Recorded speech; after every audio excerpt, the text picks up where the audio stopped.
Hello guys, welcome to my YouTube channel. आज हम करने वाले हैं illustration number 14। The following particulars are extracted from the records of a company. Okay, हमें कुछ पर्टिकुलर्स नीचे दे के रखे हैं from the records of a company के रिकॉर्ड्स में से क्या दिया हुआ है। तो यहाँ पे जो भी हमें ये कॉस्ट दी गई है वो क्या है, पर यूनिट है, यानी एक यूनिट के हिसाब से दी गई है।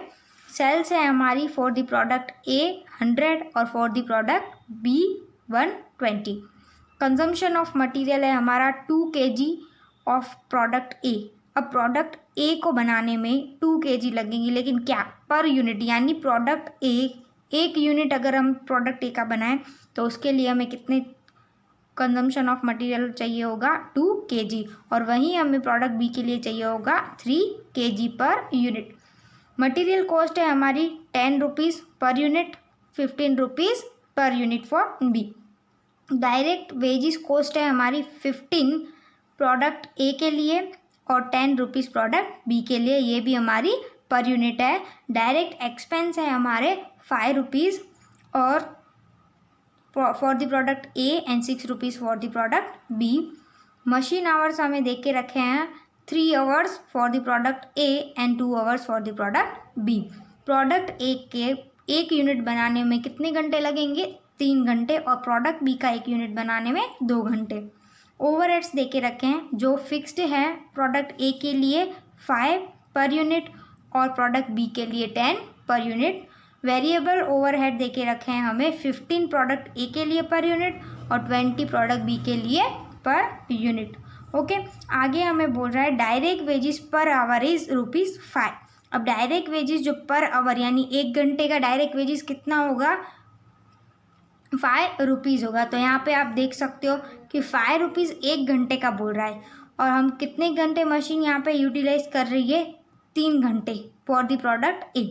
तो 5 रुपीज़ अगर 1 घंटे का, तो 3 घंटे के कितने होंगे, तो 5 इंटू अगर हम 3 करें तो हमारी जो डायरेक्ट वेजिस की कॉस्ट आएगी वो कितनी आएगी, 5 3 जा 15। तो यहाँ पे आप देख सकते हो डायरेक्ट वेजिस कॉस्ट हमारी 15 है। उसी तरह से हम बी का देखें तो 5 रुपीज़ इंटू 2 आवर्स, तो 5 2 जा 10। तो यहाँ पे डायरेक्ट वेजिस कॉस्ट भी 10 आ रही है। अब हमें क्या करना है, ए में बोलता है कि comment on profitability of each product, both use the same raw material. दोनों प्रोडक्ट सेम ही मटेरियल यूज़ कर रहे हैं, और कमेंट क्या करना है, प्रॉफिटेबिलिटी पे हमें कमेंट करना है प्रोडक्ट के। पहले हमें देख के रखा है total sales potential in units is limited. अगर टोटल सेल्स पोटेंशियल है वो यूनिट्स के अकॉर्डिंग लिमिटेड होता है, तो हम क्या कमेंट करेंगे प्रॉफिटेबिलिटी के बारे में।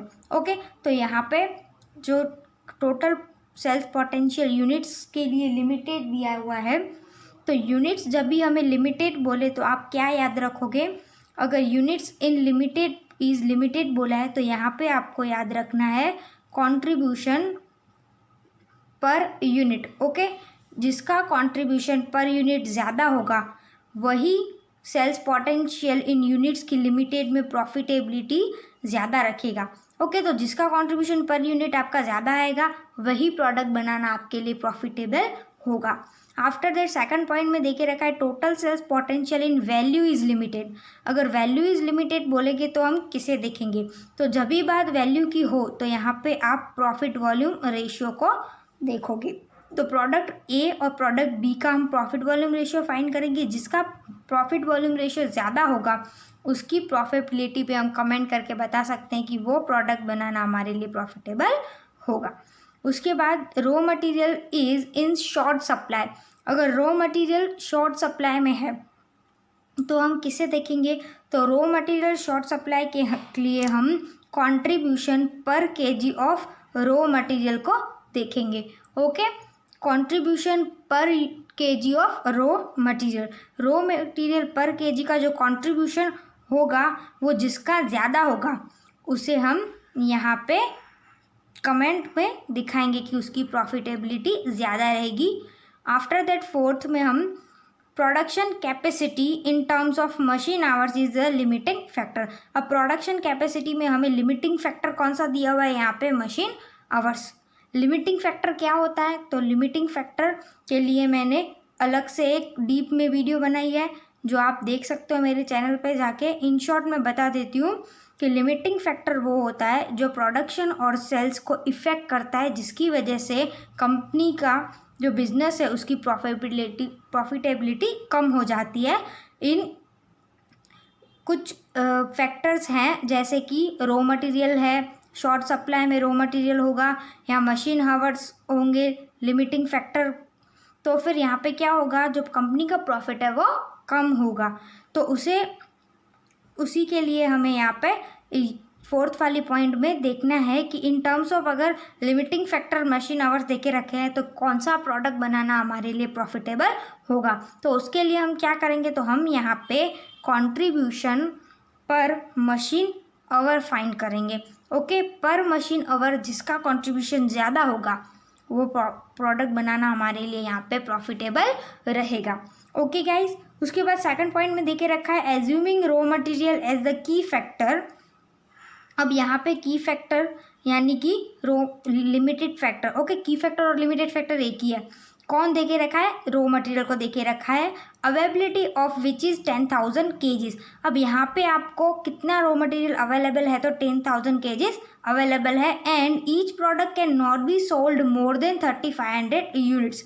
दो प्रोडक्ट है हमारी ए और बी, दोनों में से कोई भी 3,500 यूनिट से ज़्यादा हम सोल्ड नहीं कर सकते हैं।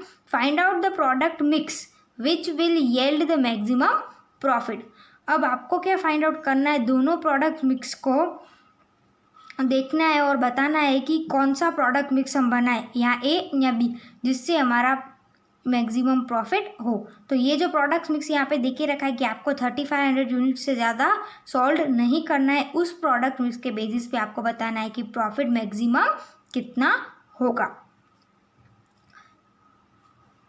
ओके, तो हम सबको जल्दी से सॉल्व कर लेते हैं। सो मैंने सबको यहाँ पे नोट डाउन कर लिया है।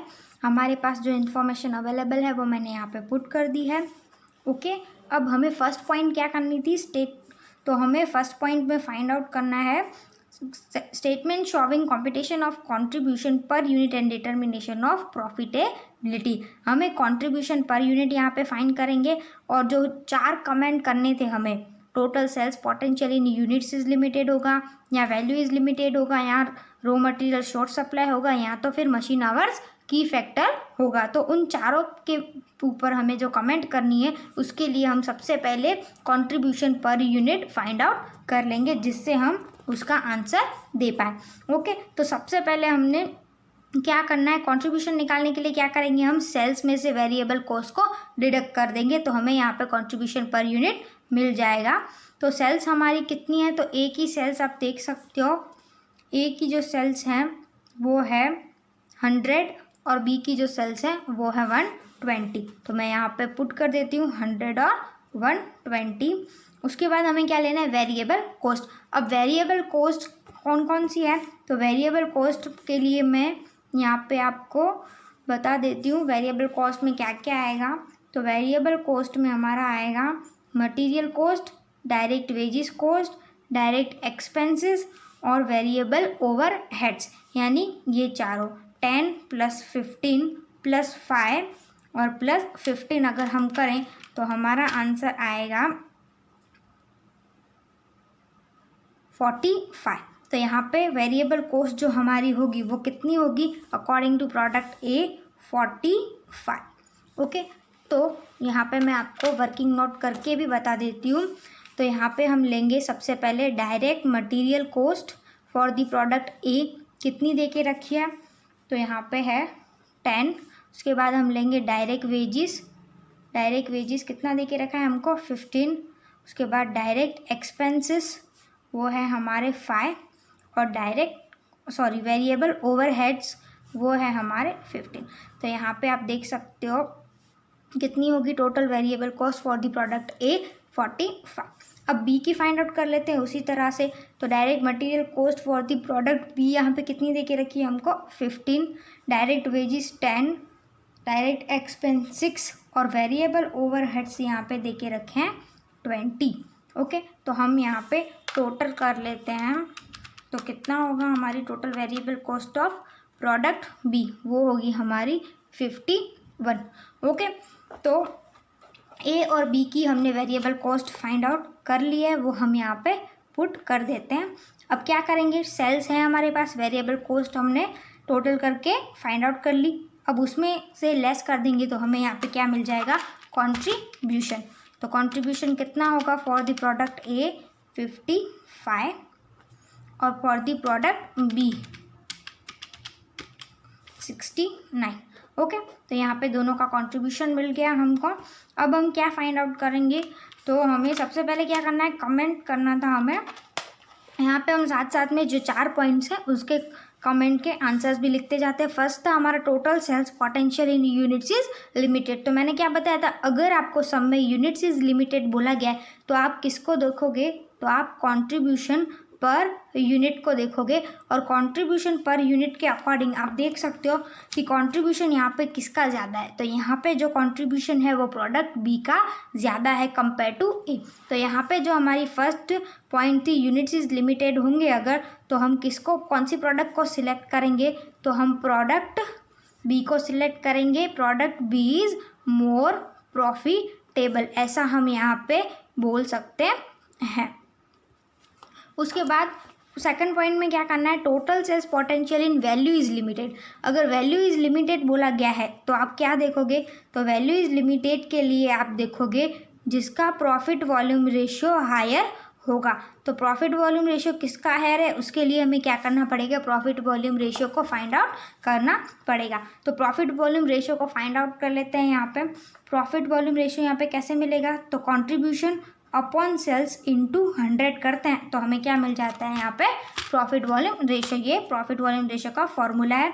तो यहाँ पे देख सकते हो आप कंट्रीब्यूशन कितना है 55 अपॉन सेल्स, अगर मैं करूँ 100 इंटू 100 करूँ तो हमारा आंसर यहाँ पे क्या होगा, 55 अपॉन 100 इंटू 100, तो यहाँ पे आंसर आएगा 55%। ओके, उसके बाद हमें बी के लिए ढूंढना है। तो कंट्रीब्यूशन कितना है बी का, 69 अपॉन सेल्स कितनी है 120 इंटू मैं 100 करूँ तो 69 अपॉन 120 इंटू 100, तो कितने परसेंट आएंगे हमारे 57.5%। तो बी का जो प्रॉफिट वॉल्यूम रेशियो होगा वो कितना होगा, 57.5%। फाइंड आउट कर लिया हमने प्रॉफिट वॉल्यूम रेशियो। अब यहाँ पे किसका प्रॉफिट वॉल्यूम रेशियो हायर है, तो बी का प्रॉफिट वॉल्यूम रेशियो हायर है। तो यहाँ पे भी हम बोल सकते हैं कि product B is more profitable. Okay, तो इसी तरह से हमने ये 2 कमेंट्स फाइंड आउट कर लिए। अब थर्ड कमेंट था हमारा raw material is in short supply.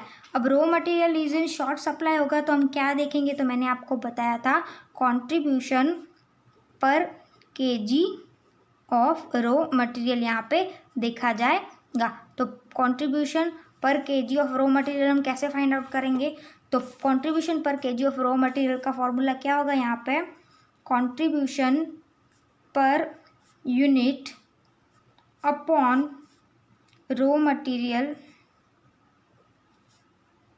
Per unit. Okay, तो यहाँ पे जो कंट्रीब्यूशन पर यूनिट था वो कितना था हमारा 55 फॉर दी ए। तो फॉर दी ए 55 है और फॉर दी बी 69 है। अब रॉ मटेरियल पर यूनिट यहाँ पे देखे तो रॉ मटेरियल हमें देके रखा है यहाँ पे consumption of material 2 kg per unit. यहाँ पे जो kg में दिया है वो हम लेंगे। तो पर यूनिट बनाने के लिए 2 kg चाहिए फॉर द प्रोडक्ट ए और 3 kg चाहिए फॉर द प्रोडक्ट बी। तो अपॉन हम लिख देते हैं फॉर द प्रोडक्ट ए 2 और फॉर द प्रोडक्ट बी 3। अब आंसर देखते हैं तो 55 अपॉन मैं 2 करूँ तो आंसर आएगा हमारा 27.5 और उसी तरह से मैं 69 अपॉन 3 करूँ तो हमारा आंसर आएगा 23। अब दोनों में से जिसका contribution per kg of material ज़्यादा होगा वो प्रोडक्ट यहाँ पे मोर प्रॉफिटेबल कहलाएगी। तो यहाँ पे आप देख सकते हो कि प्रोडक्ट ए का जो है वो ज़्यादा आ रहा है कंपेयर टू बी। तो हमारी प्रोडक्ट ए यहाँ पे मोर प्रॉफिटेबल होगी कंपेयर टू बी। किस में, raw material in short supply में। अगर शॉर्ट सप्लाई रॉ मटेरियल का हो रहा है तो हम प्रोडक्ट ए को सिलेक्ट करेंगे। उसके बाद फोर्थ में हमें देके रखा है production capacity in terms of machine hours is the limiting factor. अब production capacity in terms of machine hours बोला है, यानी यहाँ पे लिमिटिंग फैक्टर जो मशीन आवर्स देके रखा है वो हम सेम रॉ मटेरियल के जैसे ही फाइंड आउट करेंगे। सिर्फ क्या चेंज होगा, तो यहाँ पे जो हमें contribution per kg of raw material लिया था उसी जगह पे हम लेंगे कंट्रीब्यूशन पर मशीन आवर्स। तो कंट्रीब्यूशन पर मशीन आवर्स लेने के लिए हम क्या करेंगे, फॉर्मूला पुट करेंगे contribution per unit upon contribution per machine hours. Okay, तो for the product A contribution तो सेम ही था दोनों का, यहाँ पे ए के लिए 55 और बी के लिए 69। अब कंट्रीब्यूशन पर मशीन आवर अगर हम देखें तो प्रोडक्ट ए 3 घंटे ले रही है एक यूनिट को बनाने में और प्रोडक्ट बी 2 घंटे ले रही है, तो वो भी मैं यहाँ पे पुट कर देती हूँ। ओके, अब डिवीज़न कर लेते हैं हम।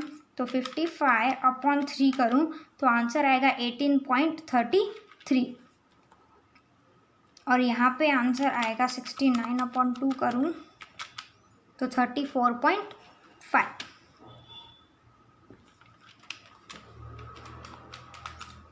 तो यहाँ पे आप देख सकते हो कि जिसका पर मशीन आवर ज़्यादा कंट्रीब्यूशन रहेगा वो प्रोडक्ट बनाना हमारे लिए प्रॉफिटेबल होगा, तो वो यहाँ पे बी में दिख रहा है हमें। तो हम यहाँ पे लिखेंगे product B is more profitable. Okay, तो इसी तरह से हमने चारों कमेंट्स कर लिए। अब हम सेकंड बी पे जाते हैं। तो बी में हमें क्या देके रखा था, assuming raw material as the key factor availability of which is 10,000 kgs of raw material and each product cannot be sold more than 3500 units. Okay, अब यहाँ पे बोला है कि रॉ मटेरियल को आपको लिमिटिंग फैक्टर लेना है और availability of which is 10,000 kgs। Raw material कितना है हमारे पास 10,000 kgs। तो सबसे पहले तो अवेलेबिलिटी कितनी है वो लिख लेते हैं हम। तो वो है हमारी 10,000 kgs। ओके, अब मेरे पास 10,000 kgs रॉ मटेरियल है। मुझे बोला गया है कि 3500 यूनिट से ज़्यादा दोनों प्रोडक्ट सॉल्व नहीं कर सकते। तो पहले तो हम प्रोडक्ट ए बनाएंगे फिर बी बनाएंगे। तो सबसे पहले हम क्या करेंगे, प्रोडक्ट ए को बनाएंगे। तो ए को 35 यूनिट से ज़्यादा नहीं बनाना है, तो 3500 यूनिट्स अगर ए के बनाए तो पर केजी कितना मटेरियल चाहिए होगा, पर यूनिट मटेरियल। तो यहाँ पे आप देख सकते हो कि प्रोडक्ट ए को पर यूनिट बनाने में हमें 2 kg ऑफ मटेरियल चाहिए। तो हम यहाँ पे करेंगे 3500 यूनिट्स को बनाने के लिए 2 kg के हिसाब से कितना मटेरियल चाहिए होगा, 7000 kgs। अगर प्रोडक्ट ए 7000 kgs ले लेती है तो बाकी बचा कितना, 3000 kgs। अब जो बाकी बचा उसमें से ही हम प्रोडक्ट बी को बना सकते हैं। तो प्रोडक्ट बी के कितने यूनिट्स बनाए, तो प्रोडक्ट बी के यूनिट्स बनाने के लिए हम क्या करेंगे, हमारे पास अवेलेबल रॉ मटेरियल है 3000 kgs। ओके, अब जो प्रोडक्ट बी है उसको अगर आप बना रहे हो तो उसका एक यूनिट बनाने में 3 kgs लगता है। तो अगर 3000 kgs अवेलेबल है और 3 पर यूनिट को बनाने में लग रहा है तो 3000 डिवाइड बाय 3 करेंगे तो कितने यूनिट्स बन सकते हैं हमारे, 1000 यूनिट्स यहाँ पे बन सकते हैं। तो for the product A 3500 units and for the product B 1000 units. Okay, तो अब हम बी को देख लेते हैं। तो statement showing optimum mix under given condition and competition of profit at that mix. तो सबसे पहले हम क्या करेंगे, यहाँ पे हमको इस कंडीशन के अकॉर्डिंग प्रॉफिट फाइंड आउट करना था। ओके, तो नंबर ऑफ यूनिट्स तो मैंने आपको आगे सिखाया। ए के लिए कितने थे 3500, बी के लिए जो बचे वो हम इसको दे देंगे तो 1000 यूनिट्स ही बन सकते हैं इसके, तो उससे ज़्यादा नहीं बन सकते क्योंकि रॉ मटेरियल 10,000 था तो उसमें इतना ही बन सकता है। अब कंट्रीब्यूशन पर यूनिट, तो कंट्रीब्यूशन पर यूनिट कितना था, तो कंट्रीब्यूशन पर यूनिट था प्रोडक्ट ए के लिए 55 और प्रोडक्ट बी के लिए 69। तो हम लिख देते हैं 55 और 69,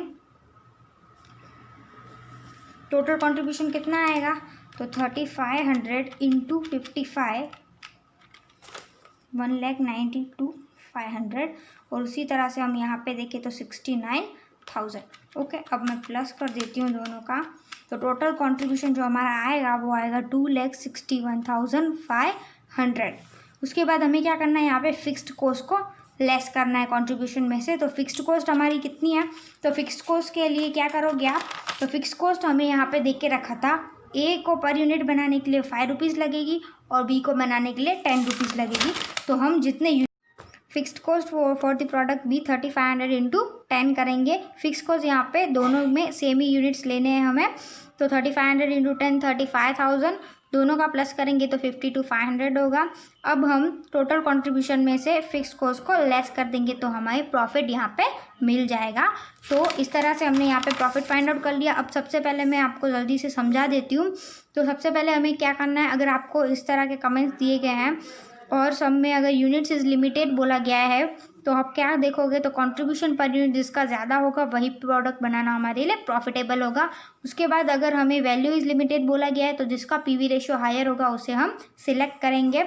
उसके बाद रॉ मटेरियल शॉर्ट सप्लाई बोला गया है तो हमें क्या देखना है, contribution per kg of raw material check करना है और वो ज़्यादा होगा वही प्रोडक्ट बनाना हमारे लिए प्रॉफिटेबल रहेगा। उसके बाद प्रोडक्शन कैपेसिटी इन मशीन आवर्स बोला गया है तो जिस प्रोडक्ट का कंट्रीब्यूशन पर मशीन आवर ज़्यादा होगा उसे हम सिलेक्ट करेंगे। तो आई होप आपको अच्छे से समझ में आया होगा, मेरी आज की एक्सप्लेनेशन आपको अच्छे से समझ में आई होगी और आगे मिलते हैं अगले वीडियो में। So guys